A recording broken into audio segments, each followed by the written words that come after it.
The tech city of Bengaluru is known for its long traffic snarls, and now it's officially the most congested city in the country.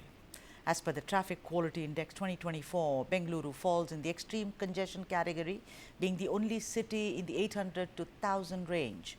Mumbai ranks second on the index with a score of 787, while Delhi and Hyderabad are the third and fourth most congested cities in India, scoring 747 and 718 on the index. The Traffic Quality Index is modeled after the Air Quality Index, that is AQI, and works to provide a clear understanding of traffic conditions. Now, there are several views on this according to the Joint Commissioner of Traffic Police. He said that even AI-powered cameras have struggled to manage the intense traffic during peak hours. Can you imagine? This is a cop who manages traffic who's saying that.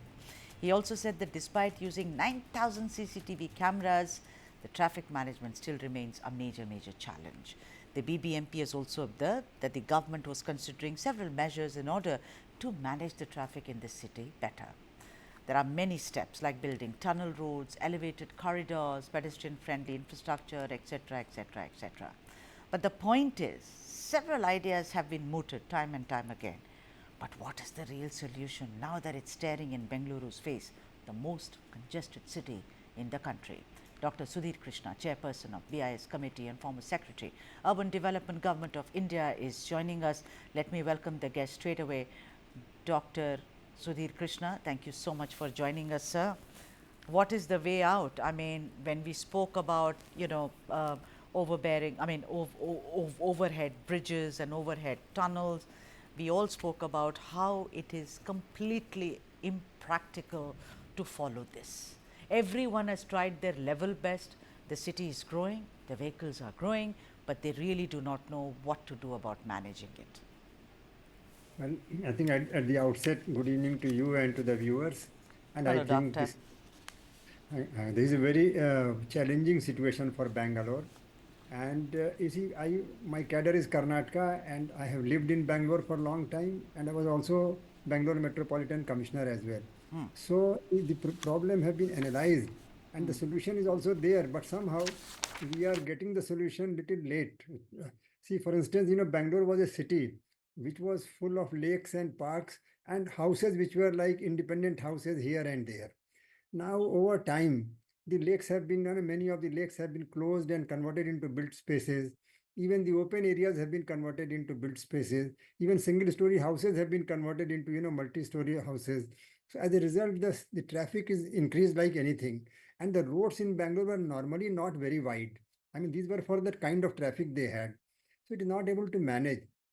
Now the way out is what they are trying is the right thing they are trying is to have metro. First of all, metro rail network has to increase. It is increasing, but little slowly. They must expand the metro rail network faster and reach it to beyond the normal city, core city, Yeah, so that people yeah. So that is, Dr. Saab, that's being done, Dr. Krishna. I mean, sorry to exactly. interject you. But do Yeah. you think Mohandas Pai was also speaking about this issue, and he says maybe it should be now given to private players, much like airline operations? Would you agree?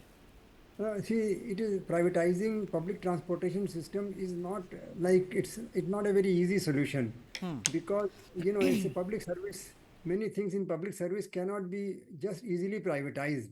Easily means it has its own challenges because and the government is in a better position to provide certain services like I mean, under supervision of government some privatization can happen. I'm not saying that it should be out, but completely thinking that giving to a private body will resolve the problem, I don't think that is realistic because buses will be if buses are not put on the road, they should put more buses on the road, they should put more metro lines on the road, number one. And number two, what is very critical, what Bangalore is trying to do now, which should have been done 10 years at least before, is develop the satellite town ring road. The satellite town ring road was planned something like 15 years before, and but it has been now taking shape now. So that what happens is the people, the activities should move out of core city, and you should not feel that you are living in oblivion because there should be good connectivity. Right. Good connectivity. Yeah, Dr. Sudhir Krishna, the other thing is that look at it, the cops have tried, there are lots of ideas by urban planners. The city is growing exponentially. I mean, we see it, vehicles are growing. There is one thing which was so wonderful about whether it is Bangalore or Chennai, public transport system.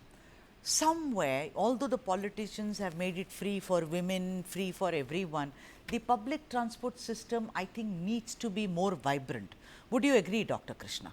Absolutely. You see, the Delhi is a case in point. Huh? Some 20 years ago, Delhi used to be hugely congested, and today it is not that it is the ideal situation, but much better than before because the Delhi metro has expanded much more than other metros. Bangalore metro is also expanding, but I think expansion is not very fast. They should expand the network of Bangalore metro faster.